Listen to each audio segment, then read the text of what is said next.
Estamos con Miguel Ángel González, que es bioquímico y actual director de Fundoro, la Fundación Canaria Orotava de Historia de la Ciencia, y vamos a tener una conversación con él para que nos cuenten los pormenores, la actividad y la historia de la Fundación. ¿Cuál es tu formación, Miguel Ángel? Pues mira, yo soy biólogo, me especialicé en bioquímica y biología molecular y desde el año 90 soy profesor de enseñanza secundaria en la especialidad de física y química. Tú eres director de la Fundación, de Fundoro, de la Fundación Canaria de Historia de la Ciencia, Fundación Canaria Orotava de Historia de la Ciencia, desde 2015, ¿verdad? Sí, mi vinculación con la Fundación es bastante anterior. Yo estoy prácticamente aquí desde el inicio del Seminario Orotava, que fue el germen de la Fundación en el año 91. Y bueno, estuve vinculado de cerca a todo lo que fue el desarrollo de aquel seminario que en el año 99 dio origen a la Fundación Canaria Orotava de Historia de la Ciencia. En el año 2004 me convertí en secretario de la Fundación. Tuve un periodo en la Secretaría de 8 años que se extendió hasta el año 2012 y en el año 2012 me marché al instituto, a mi plaza en San Juan de la Rambla, de la cual regresé en el año 2015 para acceder a la dirección. Y efectivamente desde el año 2015 hasta hoy ocupo el cargo de director de la Fundación. Vale, como dices, entonces la Fundación se creó en los años 90. Sí, ya te digo, la Fundación como tal se creó en el año 99. Lo que pasa es que la Fundación tiene una historia anterior, como ya te he dicho, proviene de lo que fue el Seminario Orotava de Historia de la Ciencia, que fue una iniciativa que tomaron una serie de profesores de los institutos Villalba Herbaz y Rafaela Rosarena de aquí de la Orotava, que con mucho esfuerzo pues, lograron sacar adelante ese seminario de formación del profesorado, que aún conservamos, porque todavía esa actividad se celebra, es el Seminario Orotava de Historia de la Ciencia. Bueno, ese seminario fue creando escuelas y llegó un momento en que se exploró la posibilidad de ampliar horizontes, y entonces fue cuando se emprendió una labor para convencer a los políticos que apostaran por el proyecto, y bueno, estas personas que, como digo, iniciaron el camino en el año 99 consiguieron que se hicieran las escrituras, vamos a decirlo así, de lo que hoy es la Fundación Canaria Orotava de Historia de la Ciencia. A partir de ahí empezó el camino de Fundoro, ¿no? Hasta hoy.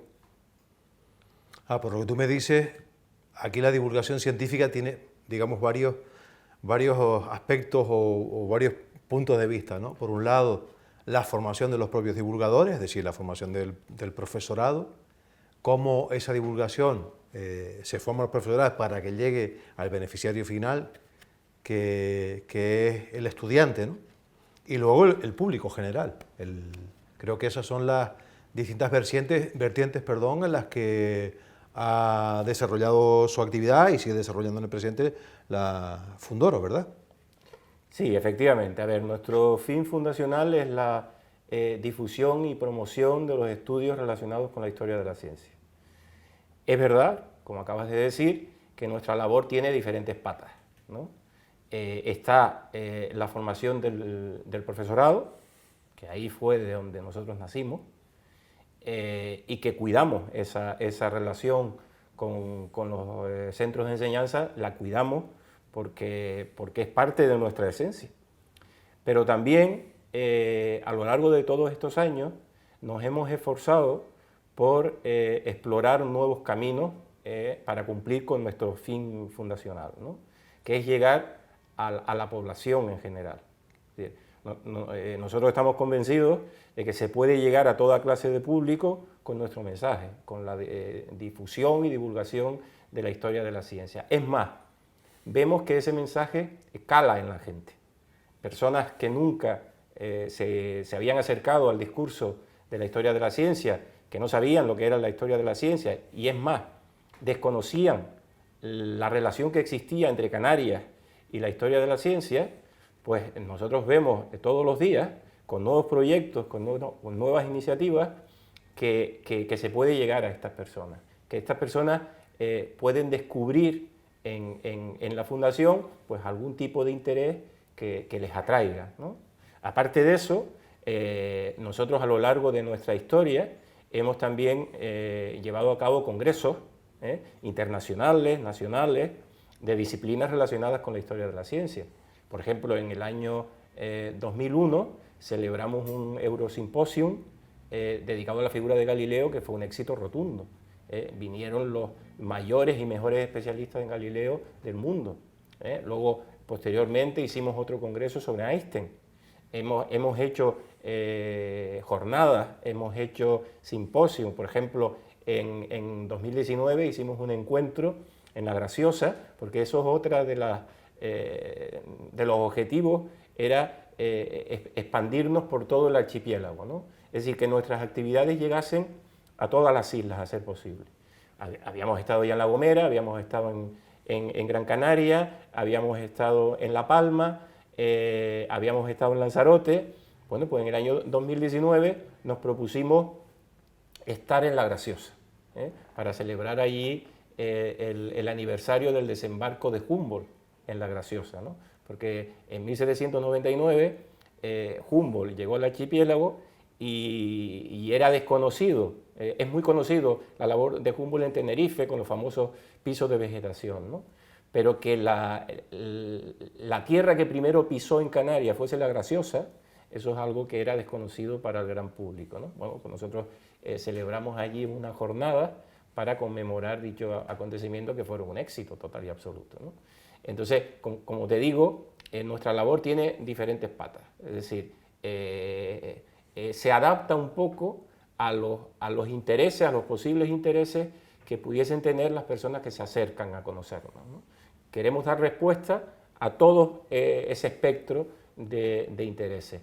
Y bueno, últimamente vemos que estamos llegando a sitios donde hasta hace pocos años no llegábamos. Y eso, bueno, pues eso nos llena de satisfacción, desde luego. Vale, por lo poco que sé, creo que no es casualidad que Fundolo haya surgido en La Orotava, concretamente en Tenerife, por sus antecedentes históricos que se remontan siglos atrás de este momento, ¿no? Bueno, sí, y además porque no hay que olvidar que fue en La Orotava donde coincidieron esas personas que te comentaba antes, que eran profesores, que trabajaban en el Villar Barbás y en La Orotava, y a los que le unió este vínculo común, que era su interés por la historia de la ciencia y su anhelo de crear algo estable, un seminario estable, donde se pudiera debatir, hablar y trabajar sobre la historia de la ciencia, ¿no? Desde luego, además, estamos en un paraje pues con mucha historia. Hay que recordar que el mundo de los viajeros, por ejemplo, al que nosotros hemos dedicado muchísimo tiempo en el pasado y que ahora es motivo de la colección museográfica que estamos preparando, las expediciones y viajeros científicos en Canarias en los siglos XVIII y XIX, pues prácticamente todos pasaron por el Valle de la Orotava. ¿Por qué? Porque era el punto de acceso al foco de atracción para los viajeros, que era la subida al Teide, ¿no? El Teide, durante mucho tiempo, como todo el mundo sabe, fue considerada la montaña más alta del mundo. Entonces, todos los viajeros pues tenían interés en conocer esa montaña y hacer posible en escalarla, ¿no? Y La Orotava era un paso inevitable para esa ascensión, ¿no? Vale, además de eso, también, ¿cómo describirías la historia de los científicos en Tenerife o en Canarias en general? ¿Crees que ha sido una aportación rica, que ha sido una aportación pobre o que ha sido significativa? Porque yo, por ejemplo, pienso en la figura del ingeniero Agustín de Betancourt, ¿no? Que, pues que incluso hay obras suyas en San Petersburgo, en Rusia, ¿no? Sí, bueno, una figura mundial. Agustín de Betancourt en realidad es una persona que nació aquí, es decir, se diferencia de los visitantes porque no era un visitante, era una persona nativa y un personaje efectivamente crucial. Es decir, para entender la dimensión de Agustín de Betancourt basta con oír a un ruso hablando de Agustín de Betancourt, ¿no? lo tienen como uno de los personajes más ilustres en la historia de Rusia. O sea que eso para un poco dimensionar la figura de este personaje. Pero bueno, el mundo de los viajeros, por supuesto, que aportó muchísima cultura a Canarias y que el conocimiento de ese mundo nos ayuda a colocar a Canarias en la historia de la ciencia, ¿no? Es decir, eso es parte de nuestro patrimonio cultural también. Nosotros en octubre del año pasado llevamos a Madrid una exposición que inauguramos en la delegación del Gobierno de Canarias en Madrid, a la que titulamos Canarias, otra mirada. Era una exposición relacionada con este mundo de los viajeros. Y la titulamos así porque lo que pretendíamos con la exposición era influir sobre la mirada que desde fuera nos dirigen hacia Canarias. Que Canarias, sí, es verdad, es destino turístico, es destino de ocio, de vacaciones, pero Canarias también puede ser un destino cultural. Y buena parte de ese patrimonio cultural está relacionado con el mundo de los viajeros, de las personas que se acercaban a Canarias. ¿Por qué se acercaban a Canarias? Bueno, se acercaban a Canarias por diversos factores. Primero, por lo que te dije antes, por la atracción que ejercía el Teide en ellos, ¿no? Como montaña a explorar.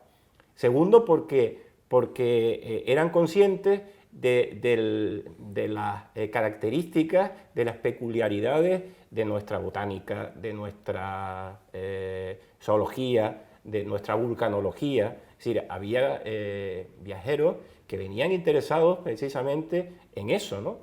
Hay quien sostiene, por ejemplo, que si Darwin hubiese desembarcado en Canarias, si no hubiese sido por la cuarentena que lo obligaron a mantener en el puerto de Santa Cruz y hubiese desembarcado en Canarias, pues se hubiese encontrado aquí un escenario del que hubiese sacado muchas conclusiones para su teoría de evolución por selección natural, ¿no? Es decir, Canarias era atractiva por todos los lados.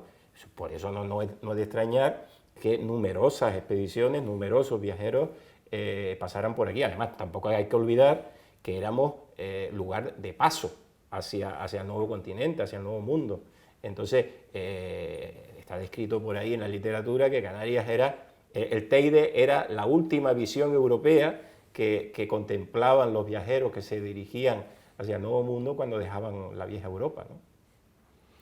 Cuéntanos un poquito de la actividad presente de la Fundación. Me has hablado de unas salas de exposiciones que están preparando sobre los viajeros que has mencionado. Estamos realizando esta grabación en un salón de actos donde sé que se celebran aquí muchos actos relacionados con la divulgación científica de todas las áreas, que, como habían dicho, también realizan proyectos no solamente en la sede de la Fundación, sino fuera, en otros lugares. ¿Qué nos puedes decir sobre eso? Pues mira, nuestra cartera de actividades pretenden cubrir todas las patas de las que te hablaba antes, ¿no?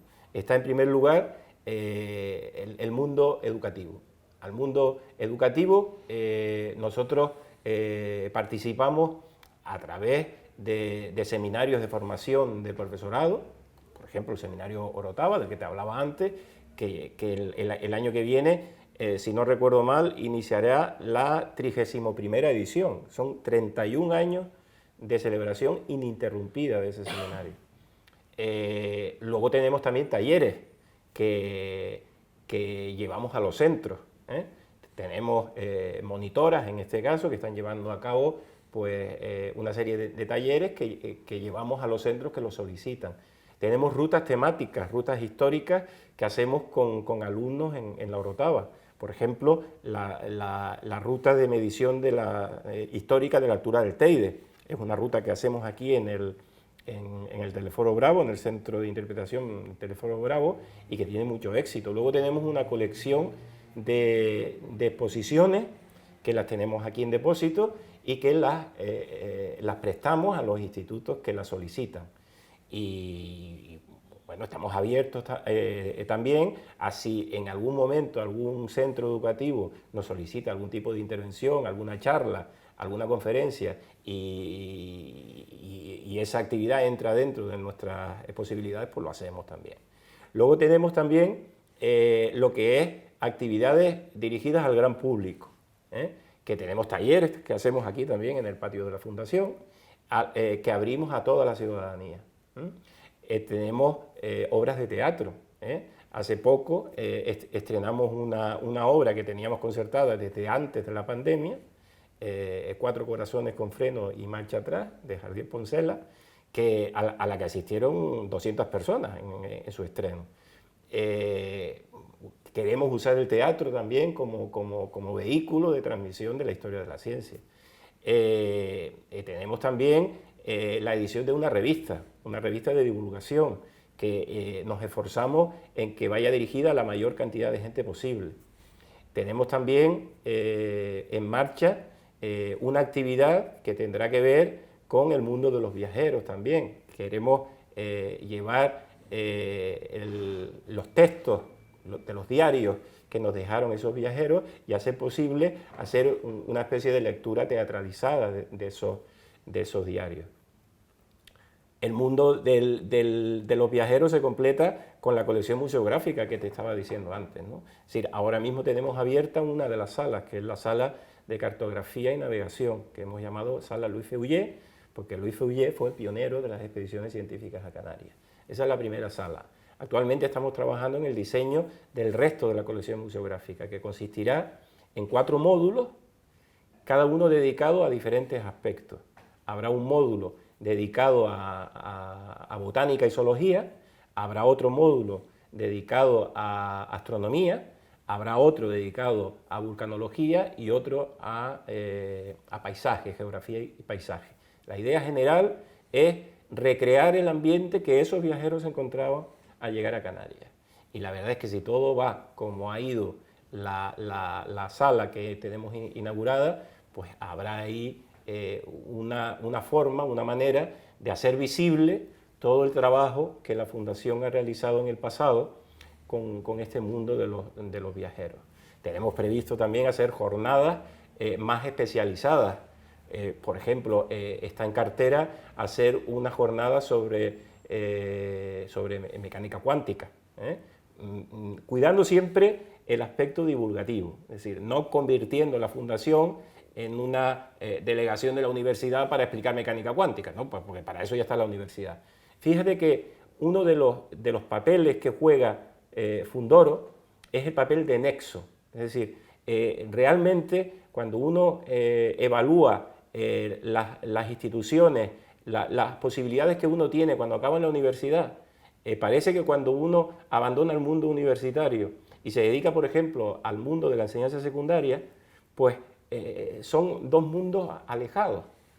Yo estoy satisfecho, nosotros estamos satisfechos, porque la Fundación ha jugado ese papel de mediación entre el mundo universitario y el mundo de la enseñanza secundaria, por ejemplo. Nosotros hacemos actividades donde intervienen de manera conjunta profesores universitarios y profesores y profesoras de la enseñanza secundaria, ¿no? Es decir, ese aspecto de nexo, de favorecer la mezcla entre diferentes sectores, y claro, y se puede añadir también el sector de la ciudadanía, que para nosotros es fundamental, ¿no? Entonces, como ves, nos esforzamos en ampliar nuestro espectro de actividades y cuidar que esas actividades lleguen a la mayor cantidad de gente posible, porque estamos convencidos de que no se puede amar lo que no se conoce. Y entonces, cuando nosotros damos la posibilidad de que la gente conozca facetas de su historia, estoy convencido que aprenderán a apreciarlo. Por ejemplo, hay un dato que es el tema de los antiguos habitantes del valle que acompañaban a las expediciones que iban al Teide, a las expediciones de los viajeros que iban al Teide, los llamados muleros, porque iban con mulas llevando los víveres, los materiales que necesitaban esos viajeros para sus actividades en las cañadas, en el Teide, ¿no? Bueno, hay familiares de esas personas que a la vista de las cosas que hacemos se han acercado por aquí y nos han dicho, mira, yo tengo fotos de mi abuelo que se dedicaba, que participaba en estas actividades. Bueno, eso te llena de orgullo porque has despertado algo porque estaba dormido ahí, que era un recuerdo familiar, pero esta gente ve cómo el trabajo de sus ancestros o de sus antecesores o de sus familiares pues participaban en lo que es el lugar de la historia de Canarias en la historia de la ciencia, ¿no? Bueno, yo puedo decir que en nuestro caso, de Morfema, que somos que organizamos el Festival Siente, es fruto de esa mediación que ejerce la Fundación, ¿no? Con lo cual vemos que la ciudadanía, de alguna manera, está alejada del mundo científico, del mundo tecnológico, a pesar de que nos rodea continuamente y que continuamente estamos de alguna manera influenciados por ello. ¿Cómo ves, digamos, la divulgación científica tiene la dificultad de traducir asuntos difíciles de explicar realmente? Porque la ciencia, muchas veces la divulgación está un poco desprestigiada porque muchas veces se traduce de una manera un poco, digamos, facilona o con poco rigor. La ciencia es la que entraña esa gran dificultad.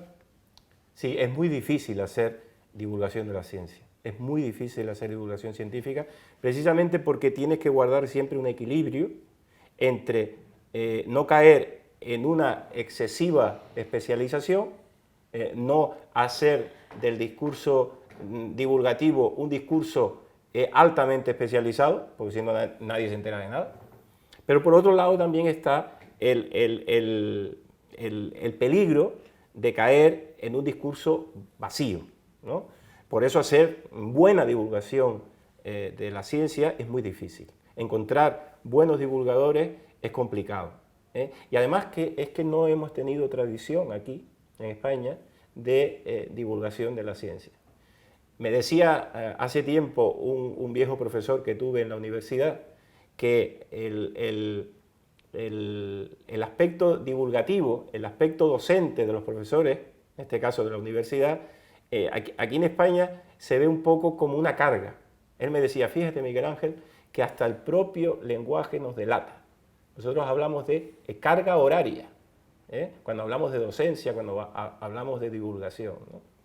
Y eso es un error. En el mundo anglosajón, por ejemplo, eso no es así. En el mundo anglosajón se da muchísima importancia al tema de la divulgación científica. Es decir, gente que nos ha visitado, que procede de aquel mundo, pues nos da la oportunidad de descubrir como que aquello es una faceta importantísima.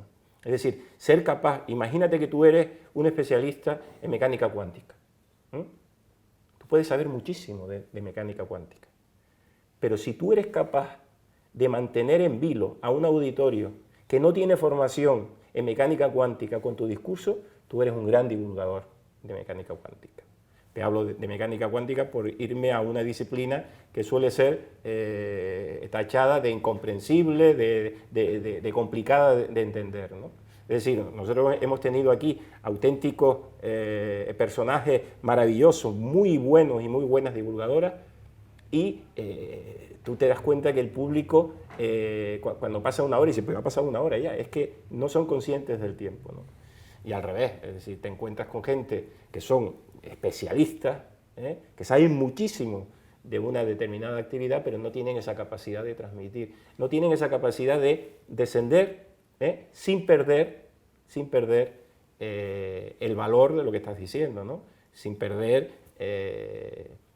calidad en el discurso que transmite, porque lo otro es una cosa vacía, bueno, eso no es divulgación científica.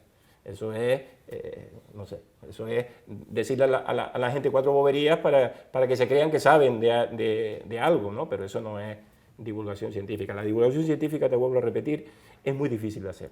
Es muy difícil de hacer porque requiere mucha preparación. Tú tienes que saber y dominar muchísimo la materia que divulgas y luego tienes que saber hacerlo. Tienes que saber llegar a la gente, ¿no? Eso no es fácil. Vale. Has tocado un tema, el mundo anglosajón, y cómo se debe transmitir o cómo se debe, digámoslo de una manera fácil, vender lo que estás haciendo. Yo creo que una de las razones podría ser cómo se financian esas actividades. En el mundo anglosajón está claro que el mecenazgo y el patrocinio están mucho más desarrollados, quizás es exigible además porque no tienen otras fuentes de financiación, por lo cual deben hacer llegar a la sociedad lo que están haciendo para que lo tengan en cuenta a la hora digamos, de contemplarlos como un objeto del patrocinio, ¿no? ¿Cómo le va a la Fundación en ese aspecto? Hombre, nosotros tenemos la suerte de que estamos gobernados por un patronato que está formado por la Consejería de Educación, por lo tanto está el Gobierno de Canarias detrás, está el Cabildo Insular de Tenerife, está el Ayuntamiento de la Villa de la Orotava y está la Universidad de La Laguna. Son 4 instituciones que, digamos, son conscientes de la importancia de mantener una institución como esta, ¿vale? Pero eso no quita para que nosotros seamos conscientes de que tenemos pies de barro, de que dependemos en todo momento de que estas personas que están al frente de estas instituciones sigan apostando por el proyecto de la Fundación. Por tanto, yo creo que la Fundación debería dar pasos en intentar conseguir recursos propios. Es difícil, porque nos dedicamos a la divulgación de la historia de la ciencia, no vendemos nada, pero bueno, estamos creando una colección museográfica que cuando la terminemos puede ser que nos reporte algún tipo de recursos y bueno, seguir ganándonos la confianza, ese es nuestro reto también, seguir ganándonos la confianza de las personas que están al frente de estas instituciones para hacerles ver que nuestra labor da frutos y que nuestra labor redunda en que la cultura llegue a más personas y que cada vez haya más personas, efectivamente, que se acerquen y conozcan nuestro proyecto, ¿no? Nuestro reto es ese, ¿no? El ser, por un lado, capaces de mantener la confianza de las personas que deciden si nosotros seguimos aquí o no, y, por otro lado, trabajar para generar recursos atípicos que nos puedan hacer un poquito más independientes de esas ayudas institucionales, ¿no? Antes, cuando decías de lo de la apuesta de las instituciones públicas por la divulgación, yo lo extendería incluso a la apuesta por la investigación científica, por el mundo de la ciencia en general, ¿no? Con esto de la pandemia hemos tenido un buen ejemplo de que la gente miraba a la ciencia pidiendo ayuda y buscando soluciones para salir de la tragedia, ¿no? Es decir, eso nos debe hacer reflexionar. Es decir, una sociedad con más inversión en ciencia es una sociedad, por un lado, más libre y, por otro lado, mejor preparada para hacer frente a este tipo de circunstancias que pueden volver a ocurrir. Es decir, hay gente que piensa que la pandemia ya ha pasado y que ya los que escapamos. No, es decir, estamos en un mundo donde los riesgos de ese tipo nos van a seguir acechando. Y tenemos que estar preparados, ¿no? A mí me hace gracia, por ejemplo, cuando oigo en algunos debates que tenemos aquí que la investigación científica está sesgada porque está en manos de empresas privadas. Vamos a ver, yo encuentro normal y lógico que si una empresa se juega su dinero, tendrá algo que decir en lo que se investiga, en aquello que se investiga, y tendrá algo que decir luego en lo que se obtiene de esa investigación científica. Es decir, lo que tenemos que hacer es apostar por más ayuda pública y por más inversión pública en la ciencia, en la investigación, en la divulgación, porque todo eso al final redunda en más protección, en más cultura, en más libertad, y en vivir más en armonía. Yo lo veo así.